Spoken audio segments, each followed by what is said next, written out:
Hey there again, and welcome to Awareness, fostering a more compassionate, empathetic, and accepting society. I'm your host, Rob Daniels. Episode 4 is here. We're so glad that you are here, and I have a feeling it's going to teach us a whole lot today.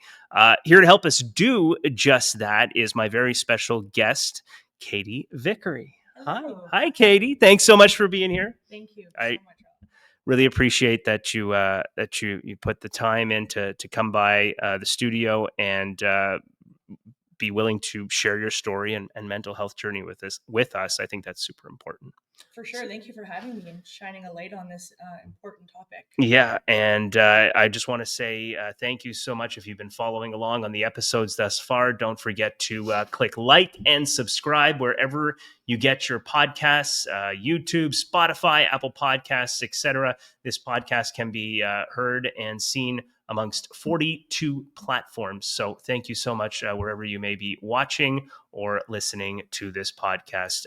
Again, much appreciated. So, Katy, it's been a while that I have last seen you, and it's so good to see you. It is nice to see studio you. here. Yeah. And for those that don't know, Katy Viccary is a OPP officer, 15 years of service, which is incredible. Thank you very much. And that's very. I haven't seen you in 2 years. It's been 2 years. Yeah. And that's very special service. Deep, meaningful purpose, protecting the community, protecting Canadians, Thank Ontarians. Like it's really something that you should be proud of. Thank you. Thank you. So 15 years, with that being said, that Katy has worked for the OPP. Now she is on a leave. Why don't you tell the audience a little bit about why you're on this leave from the OPP? Yeah. So just to clarify, I've been a police officer for 15 years, but not all my service time was with the OPP. Right. So I started my career with the Toronto Police Service, and I worked in the Jane and Finch corridor area for about 7 years. And then 2017, I transferred over to the Ontario Provincial Police as an experienced police officer. There you go. Okay, and so I am currently off work right now. I've been off work for about 14 months. Okay. I'm putting a face to PTSD, and I have been diagnosed with that. And I've spent the last 14 months working towards wellness. Yeah. And I've done some residential treatment. I went away for 10 weeks last year.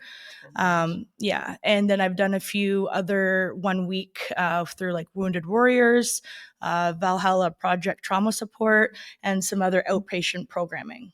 And how does that work exactly? Like, was it something you had to admit to yourself and then to your employer that you feel like you needed to take this leave, or was it something that they said to you?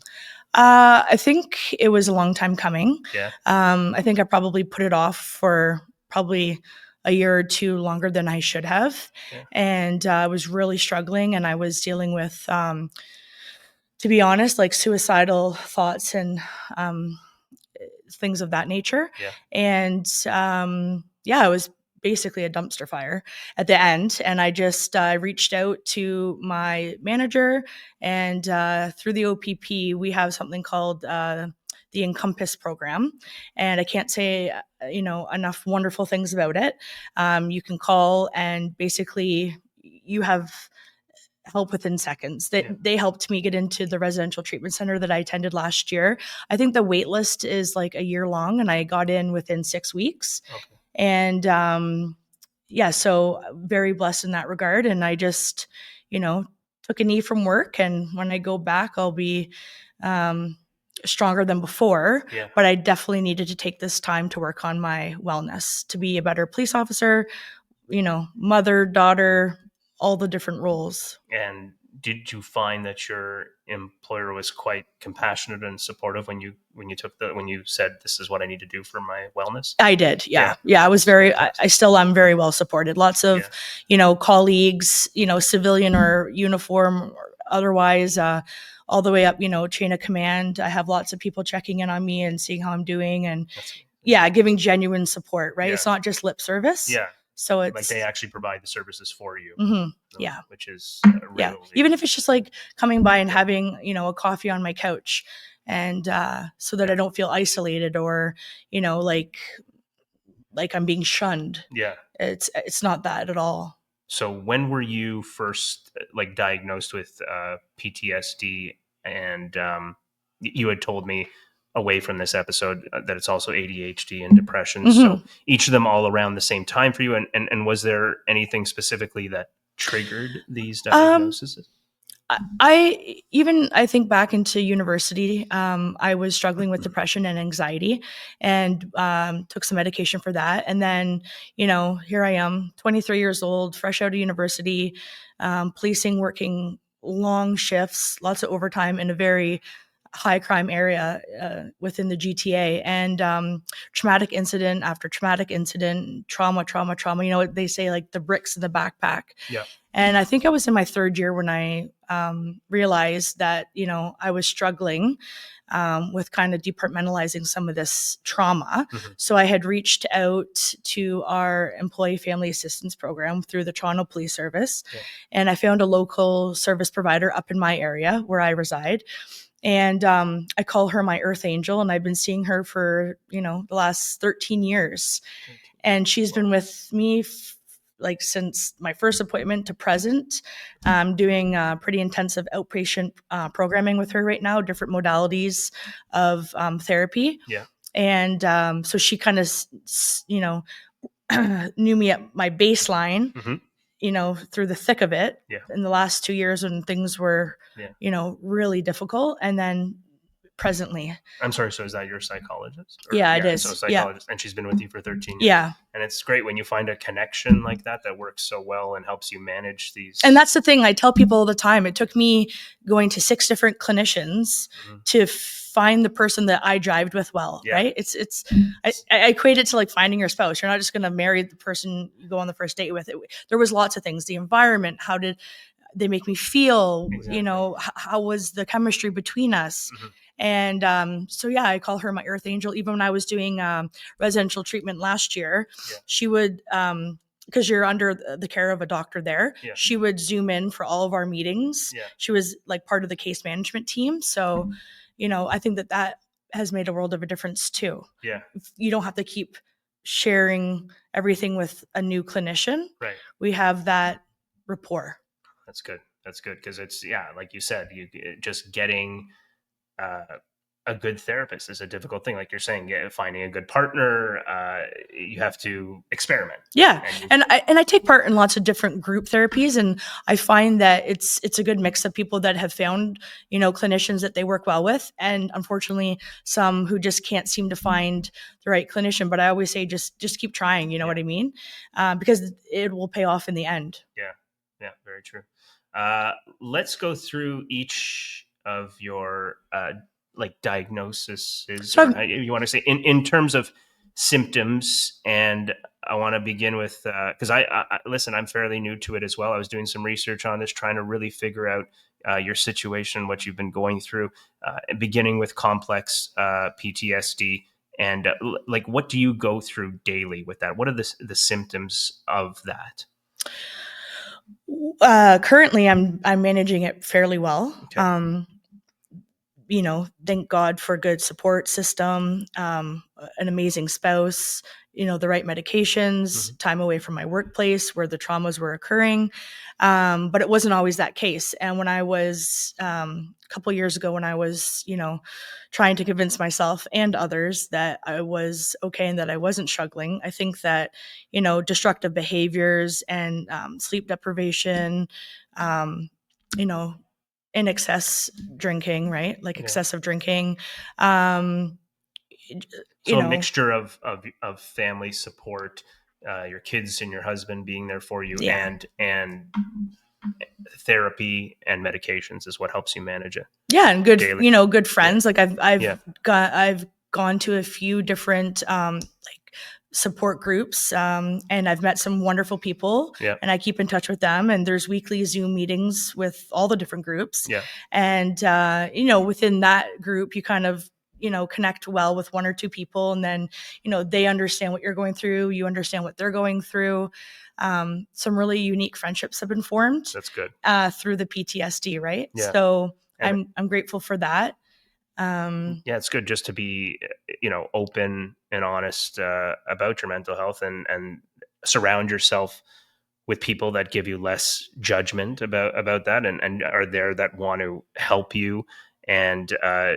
it seems like what you're saying is, yeah, it's managed well. And like I've always said, and I want to look right into the camera to say that, like, managing or overcoming in mental health, either way, you have to look at that as a win, in my opinion. Like, it's not always going to be the time that you fully overcome something.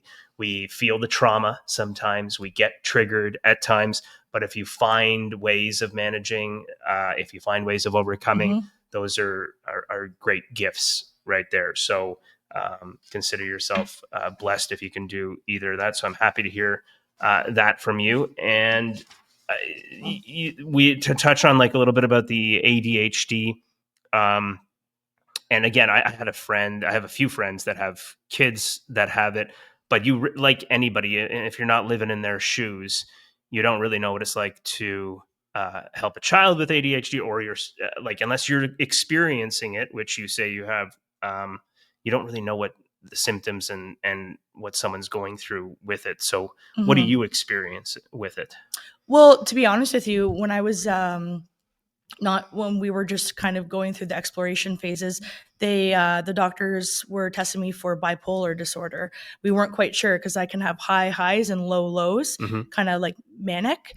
And the ADHD is just it's just cyclical. It's just kind of like overwhelming thoughts all the time. Mm-hmm. So I've learned in the last 2 years, I have lots of tools in my toolbox, so to Toolbox, speak, yeah, right? tool And chest, yeah, different, yeah, yeah, and different experiences or different days, I'll pull out different tools depending on the situation. And yeah. I have lots of kids at home. I have 4 children, Four four kids, boys at yeah. home. So sometimes it's hard for me to be able to do what I need to do to take care of myself when I'm trying to take care of these 4 kids. Mm-hmm. So Yeah, it can be challenging. for sure. Mastering this yourself within. Yeah.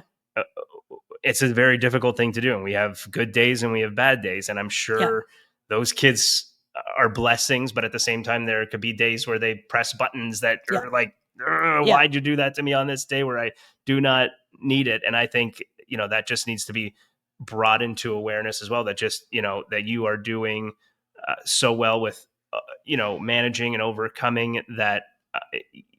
That you're a mother of 4 and you're trying to look after your mental wellness. Hmm. Like, I think we don't get enough credit where credit is due, that you're here.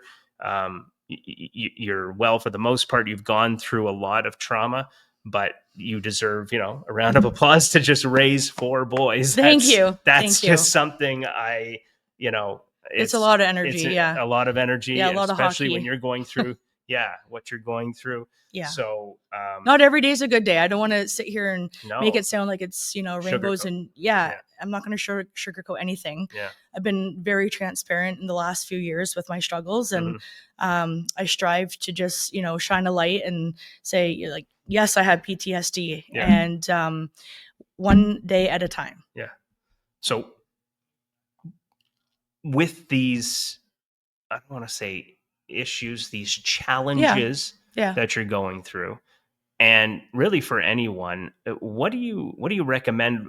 Because that's a big thing. Like, it's a big load to have your work life, your family life, and you've got 4 children to look after. What do you tell yourself in your mind when you're going through a struggle in the moment, but you have to look after your child? How do you push that to the side? And sometimes you might not be able to in the moment because of how triggering it can Hmm. be. What do you do in that moment when one of your boys is challenging you with something, but you're going through your own struggle? What do you It's do? so difficult. I Yeah. rely on my husband a lot. I won't Yeah. lie. He's been my best friend for over 25 years. We've been married 14. And I think we have a really solid friendship, and he has seen me, strive in university to, want to become a police officer, to, living out that dream. And he has seen what this career has done. Yeah. Good and bad, right? Yeah, I'm not just going to say it's all negative. No, no. But the trauma. And so, I rely on him a lot, and we get through it together one day at a time. We have an amazing family support system. Yeah. And without them, we could not do this life. I always say that, like, we're just so blessed. Yeah. So I just like to count my blessings and, take each good day as a win. And if I'm not having a good day, just, I have different things I'll do, either, Do you go meditate? for I the ADHD. Yeah. I Doesn't can't. it No, not it doesn't work for everybody. no, it doesn't. So No. for me, it does not. Okay. I am very creative, so Yeah. I'll paint. I'll do anything creative, like work on gardens, or redecorate a room, or I do paint by numbers or diamond art, or wood burning. I like your sign, by the way. Yeah. Thank you. Yeah, there you go. Yeah. Shout out to Importers Gifts. Follow them on Instagram at Importers Gifts. Yeah, they provided the sign for the podcast. Yeah, that's it's really fantastic. nice. I just do anything like that, Yeah. and play with, like, my kids, and two of them play rep hockey, so hockey 7 days a week. Yeah. The height of my PTSD, though, like the arenas, the noises, I couldn't go. Yeah. I'm slowly starting to go again, but even some days are, I'll be honest with you, quite challenging for me. So maybe I'll just go, and the twins and I have twins that are 3, maybe just hang out at the park at the arena, going in, and just sometimes it's just overwhelming for me. So I just try to have positive self-talk. Mm-hmm. And I've done lots of different modalities of therapy, and one of them is CPT. And for me, anyone who knows therapy would know what an 11.1. I like to challenge my suck points and my negative thoughts. Okay. And it really, if you start doing that throughout the day with little things, it gets easier to process the bigger traumas. Yeah. So that's kind of the modality that I've adapted and had good success with. So why don't you elaborate on what CPT is? Like cognitive processing therapy. Oh, so that's a difference from CBT. Yeah, that's cognitive behavioral therapy. Yeah, I've done that. Yeah, as well. yeah. So CPT is, how does it stands for? Cognitive processing therapy. Processing therapy. Okay, you learn something new every day. Right? Yeah, I didn't know. So and you're finding that helpful. Yeah. So that's fantastic, and I think also with managing it, or the day-to-day busyness, I think we can just normalize it in mental health now, to say that, and I've read a lot about this online from other females, other mothers specifically, that I think if you get a moment to yourself at the end of the day, a glass of wine helps put the edge off a little bit. Wouldn't you say? Yeah. I'm trying not to do that so much anymore, because it was an issue at one point in time. Okay. But a hot bath, or I just say to my husband, like, I want to clean the kitchen. I'm going to put my earbuds in, just take the kids and go. Like we have, or I'm going to go upstairs and do laundry, fold it, do a fold fest, because God knows how much laundry we have. Yeah. I'll just do a big folding, listening to a podcast, or watching a show. You know what I mean? Just find a little time in each day. Yeah. And it doesn't have to be glorious. It doesn't need to be, out spending money or what have you. And for me, anything creative is kind of where I channel my energy. Yeah. So that's what I enjoy doing. As long as you find that helpful, everyone's got a different thing. So I'm glad that works for you. Why don't you chat with the audience a little bit about being on the leave from work for mental health related reasons, for others out there, let's say, needing and seeking the same thing. What would you tell them if they may be shy or nervous about doing so? You deserve it. You deserve to be happy. You deserve to be healthy. Taking a knee is not a sign of weakness. And, you can reach out to your employee family assistance program. I know for me personally, being with the OPP, my OPP association, the OPPA, has been wonderful. And, our Encompass program through Dalton Associates, you can go to them with any issue and they'll help you. They have like a Rolodex of, if you're going through a separation, okay, these are some, attorneys. If you, I know a friend, his daughter had bulimia. Yeah. He calls the association. Okay, we can get her into this doctor. Like literally it's a Rolodex. So, and I'm sure most major police services would have something similar. Yeah. So my answer would be, you don't want to wait till the end of this career Yeah. to start taking care of yourself. Mhm. You need to invest now. Right. Mental health matters. And, it's not a sign of weakness. We go to call after call after call, trauma, trauma, trauma, trauma, trauma. What we're exposed to, one shift, one block of shifts, 1 month, 1 year. It's just trauma, trauma. I'm not painting the picture like it's all negative, but I'm just No, being real with you, you're right? serving your community, you're serving your province in all positive ways, but there's a lot of you're working bad stuff out there. Minimum 12-hour shifts, plus your commute on either end, plus, kids and life and whatever you have. And it's hard. And I got to the point where I couldn't pour from an empty cup. Yeah. And, you know what I mean? I do wish I reached out sooner, but eventually I did. And I was, I had warm reception with my supervisors, with my colleagues, with my friends, with my family. I think that I had to come to the terms with it on my own, and I did. And that's been my driving force is, working towards wellness. And then when I do go back, maybe doing some sort of work in this, space of peer support or something like that from lived experience, that it doesn't mean that you're weak or that that you're not meant to be a police officer. Just I'm just taking a knee, working on myself, and then I'll be back. So you feel like you want to pay it forward when you get back to do other things too, to help others. I do unofficially, like in some of my support groups, act as a mentor. And I've gone to Wings of Change meetings in Barrie, founded by Natalie Harris, who's a retired paramedic in our area. And I found those kind of group setting, in addition to my one-on-one sessions with my therapist. I've gone to Valhalla Project Trauma Support. I've met wonderful people there as well. I've been Wounded Warriors. I did a program with them. And then, of course, through EHN, Edgewood Health Network, I went away to the Guardians facility called Gateway. It's located in Peterborough, Ontario. I did a 10-week program. It's residential. And so you were there all 10 weeks and you had the kids were with my husband and family. And that's tough. And that's what I mean when I say, like, I have the most supportive spouse and the most supportive family, because I physically went away. It's residential treatment. You're there, you live there in a residence, and then your schooling's in the other building. And after the 3rd week, my husband could bring my kids to me on weekends. Which was difficult too, because my twins were like 2 and a 7-year-old and a 9-year-old at the time, and hockey. So I did see them. But that in itself is tough mentally, quite a challenge to not see them it's hard daily as their mother. So I feel and it's hard then, you're caught between a rock and a hard place. You're trying to take care of yourself and you deserve that.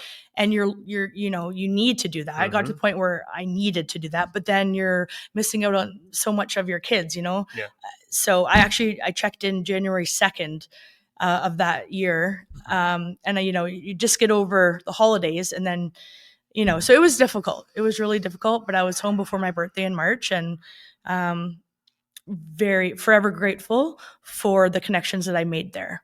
It saved my life, to be honest with you. Well, I'm so happy that service helped you to that extent. And I want to talk to you about the relationship you had with your dad, your father. I mean, I'm a father to a girl, and I know father-daughter friendships can be real special. I once read in an article when you were asked what motivated you to become a police officer, it can all be traced back to your father, John Garner, and the spirit of helping people in the community. And I just got to say, that's so great that you were inspired by him and you wanted to serve and protect. And I also noticed that you were beaming when you kissed him on the cheek on your wedding day in a photo online that I've seen. What are some of your most fond memories of your dad? I guess just for the listeners that maybe wouldn't be aware, I'll just say that my dad's deceased. He passed of suicide on my wedding anniversary, actually, in 2017. Okay. So just to get that out there, I was the one that located him. So I was off duty at the time. Oh my gosh. But where did you find? Yeah, so I found him deceased in a forest. Okay. Yeah, so he struggled with his own mental health issues. I have many people in my family that have mental health challenges. Some prefer not to speak about it, and some, like myself, are transparent with it, and just want to support other people that need the support. Yeah. Were you on duty when you found? So no, I was off duty when I found my dad. Yeah. And it was tough. It was my wedding anniversary as well. So yeah, he was very unwell. He lived with me the last year of his life, and I saw him fight until the very end, and succumb to his mental health. And it was just in the last year that I've forgiven myself for not being able to save him. I forgave him when he died, but I always felt like there was more that I could have done. And but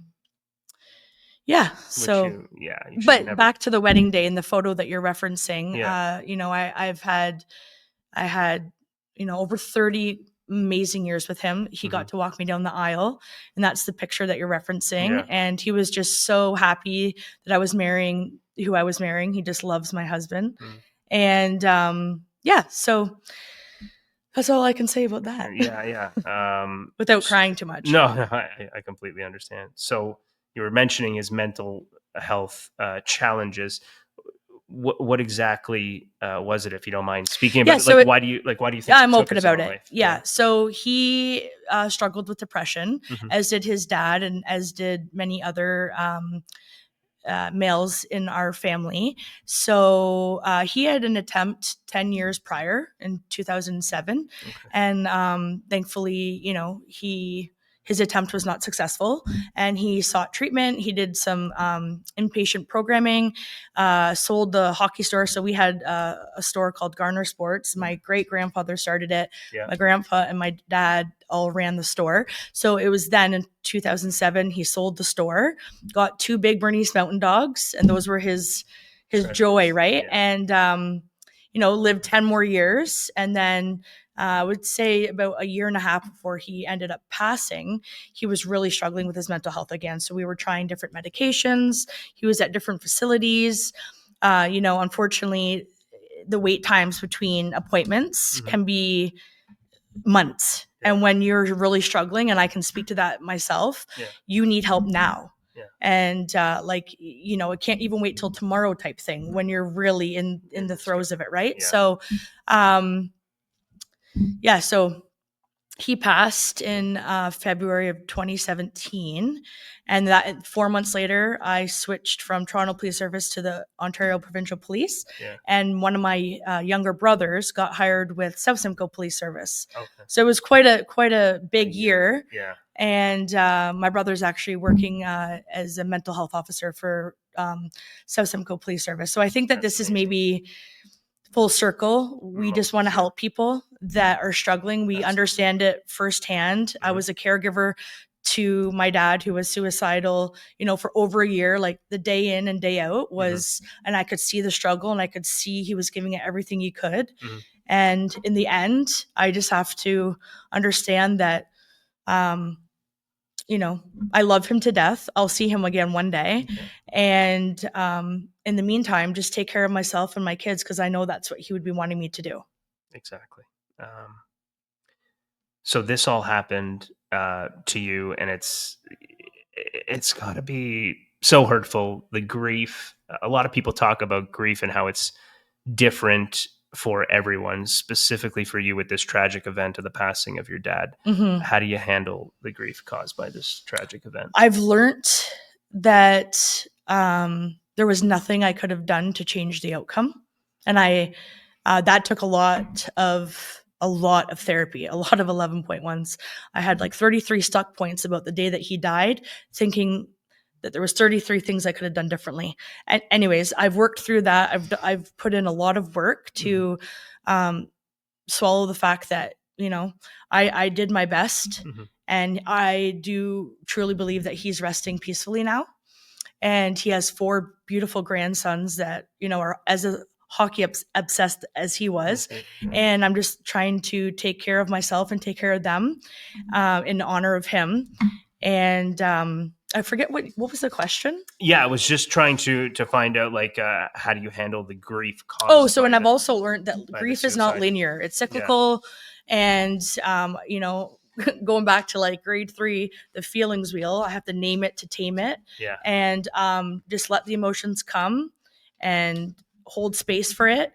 And then just use different tools from my toolbox to get through that moment. Right. And not numb it with alcohol or run away from the problems like Yeah. I maybe was doing in the past. Good for you for being able to manage it and finding ways through therapy that help you. Actually, I wanted to read this to you. I found this, and I was thinking about you when it comes to grief. Let me just read it to you aloud in this podcast, and for anyone that might be struggling with grief. And this is something I found online that Jim Carrey once said, and I'll read it to you. Maybe it helps you. Maybe it helps anybody in the audience that might be watching or listening to this podcast.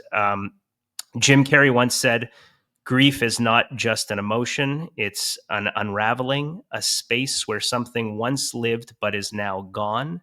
It carves through you, leaving a hollow ache where love once resided. In the beginning, it feels unbearable, like a wound that will never close, but over time, the raw edges begin to mend. The pain softens, but the imprint remains, a quiet reminder of what once was. The truth is, you never truly, quote, move on. You move with it. The love you had does not disappear. It transforms. It lingers in the echoes of laughter, in the warmth of old memories, in the silent moments where you still reach for what is no longer there, and that's okay. Grief is not a burden to be hidden. It is not a weakness to be ashamed of. It is the deepest proof that love existed, that something beautiful once touched your life. So let yourself feel it. Let yourself mourn. Let yourself remember. There is no timeline, no, quote, right way to grieve. Some days will be heavy and some will feel lighter. Some moments will bring unexpected waves of sadness, while others will fill you with gratitude for the love you were lucky enough to experience. Honor your grief, for it is sacred. It is a testament to the depth of your heart, and in time, through the pain, you will find healing, not because you have forgotten, but because you have learned how to carry both love and loss together. That is profound. Right? You From need Jim to Carrey. send I'll send that to you. Please. And Yeah, that and I is thought exactly of you instantly when I read that. So I'm like, I had to read it to you on the podcast. I really appreciate that. And for the listeners too that could listen to that. And I think that sums it up perfectly. Like, I can miss him. I can be mad at him one moment. I can miss him the next. I can be angry at him. But at the end of the day, I'm just so thankful. I had, over 30 years of my life with him. He instilled very good values and morals in me. Most of them are like community based. And he had a passion for his community and the downtown core where we reside, and obviously the hockey community. And I remember like Sunday nights, if there was like a hockey tournament in town, our phone at our house would be like ringing off the hook, because he would put a note on the door saying like, if anyone needs their skate sharpened, call me. And like, we'd be in the middle of dinner and then he would just, phone would ring. Back in the day, the big cord, you see him go around the corner. Yeah. And like, much to my stepmom's dismay, he might just, burn out and go sharpen the team's skates. Wow. That was just how he was, just how right? he was. He was so kind. You even Yeah. told me in a message once, I think, that even though he may have been struggling, he would help out the community with like dropping off. This is a funny one. One time when he was in the psych ward, he was at a local hospital in our town, and it was a Sunday night, and so I would see him, I would go and visit him every day. And back then I had like a newborn, and me and the baby would go up and had to sign forms saying that I, consent my little infant to come in there with me. And he said, can you do me a favor? Can you buy 25 large pizzas? I want to do a pizza party tonight. So that's what we did. We had them delivered literally to the psych ward at the hospital. Wow. And that's his caring nature. That's the spirit of giving. That's how I was raised. You know what I mean? And he, like I said, we owned a hockey store, and on the main street, Dunlop Street, where we live, or in the city we live, and homeless people would all camp out there because of the alcove. And he would like give them money, or go get a big, but they didn't have take 10s back then, but like trays and trays of coffee or hot chocolate, and give it to them. He was just always very caring. Seems like people that are struggling the most seem to be the ones that want to help the most. And you may have I noticed think, that with your father. I noticed yeah, that with people in my life, family, friendships, that they are struggling, but they serve like you would yeah. not believe. They serve the world, their purpose, and it's incredible. Yeah, well, So, and it makes me think of Robin Williams, you know. yeah, absolutely. That's exactly what came to He mind. served us with like my childhood of laughter Hmm. and comedy and humor, Yeah, right? yeah, So, absolutely. He did a tremendous job, and you know, God rest his soul. yeah. Like, it's a very sad story with that, but he definitely made a lot of people laugh and Yeah. served his purpose on this earth. So, what are your goals, Katy? When it comes to work again, like returning to what you love doing, because I imagine you love doing the work, even though there's positives and negatives to any type of Hmm. employment. You want to return to work. Do you see yourself being able to at some point soon? Is there some light at the end of the tunnel, or is this Oh still? yeah, there's light at the end of the tunnel. Yeah. There's lots of light. Um, I think I'd be lying if I said I didn't take time to reflect during my time off to really contemplate, like, I still have 15 years to Yeah. work. Is this something I want to get back into? Hmm. It is. I think it's just my passion. Yeah. But there's so many different positions within my police service Right. that interest me Yeah. and that maybe aren't frontline Right. in the throes of especially suicides or Yeah. things of that nature. Because that can be very triggering, right? Yeah, yeah, Like it yeah. is, and And it's I and hard to deal with that in the moment. So maybe there's something that keeps your mhm. anxiety at bay. I don't know, Oh, but I what? love working with kids Yeah. and maybe like peer support or something with community engagement for sure. Yeah. Yeah. Yeah, I That. definitely see myself going back. Yeah, Yeah, for well, sure. yeah, yeah, and I think you do a fantastic job. And just you wanting to heal yourself to the fullest potential is a testament to yourself. So good Well, on and you. I think part of it too, your first guest that you had on the show, Susan, Yeah, her and I both belong to the Simcoe County Suicide Awareness Council. yeah, And I think that have also found purpose. Though we've all lost someone to suicide, hmm, which, what it has brought us together yeah, and we have this common purpose right, and we're working hard to break the stigma, right? hmm, Let's get talking and keep exactly. talking. Yeah, And everybody has yeah, mental health challenges. I don't know anybody hmm, that smooth sailing no, no, through life. So we can just normalize these conversations. That's my exactly. goal. Yeah. Speaking of suicide, I understand. Like I read online that you have ha- some sort of an affiliation, or maybe you were a part of the launch. Was it the of the 988 number in Yeah. Canada? Suicide. Yep. Yeah. So Yep. that, if you want to tell the audience, we mentioned it on the show before, but if you Mhm. another reminder Yeah, never hurts. anyone Like, yeah, anyone can as you would dial 911 411, you can dial 988 and right away there's no wait time. You'll get right connected with someone that would be able to help you and get localized services with wherever you're located. hmm, So that just launched 2 years ago, so that's incredible, the national hotline. yeah, Yeah. fantastic service indeed. Finally, I'm going to open the mic up to you, Katy Viccary. You're fantastic for stopping by and opening up about your mental health, and for anyone else that may be going through Hmm. what you are, um, what would you tell them to try and help? Oh, I would say hang in there, you're Mm, loved. um, it's not a one size fits all. What works for some people doesn't work for other people. So things I've mentioned here today might not work for you, but just hang in there and just keep on keeping on, and be open and honest. I find as soon as I was open and honest with people, hey, listen, like I'm really struggling. Like people don't know what they don't know mhm. until they know it. Yeah. So like you don't walk around with like a big I have PTSD, I have depression. So I'm just saying, sometimes just saying to someone, listen, I'm having, a rough time right now. Yeah. I just need a listening ear. Yeah. Like sometimes it's like I'm not even looking for advice. Yeah. I just need like a listening ear to listen, bounce some stuff off of. Yeah. Obviously, if you're having suicidal ideations or thoughts,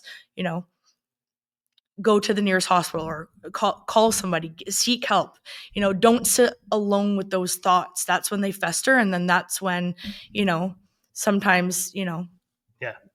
And I just want to, a testament, I'd like to say, to your workplace and to the OPP for, Yeah. encouraging you to get that help that you wanted. Like I imagine some workplaces out there that still exist that wouldn't necessarily take to being compassionate and empathetic towards your situation. And I think we need to normalize that. Doesn't matter whether it's an OPP job or if it's a job sitting somewhere as an accountant or a secretary, something that you may be going through. Office places, other 100%. companies need to do what the OPP did. Excuse me. I have lots of friends who, first responders. I have a good buddy of mine who was denied by WSIB, not classified as a first responder, as an orange pilot. Yeah. I have a friend that is a law clerk for serious injury and death, and the files that she goes through and the pictures and reading these testimonies, and she gets no coverage for mental health benefits. So, I mean, and those are just two people that popped into my head because I was just speaking with them earlier in the week about mental health and supports and what's available. Because, everybody could benefit from talking to a therapist. Exactly. You don't have to have issues or PTSD or any other diagnosis or whatever we want to label things.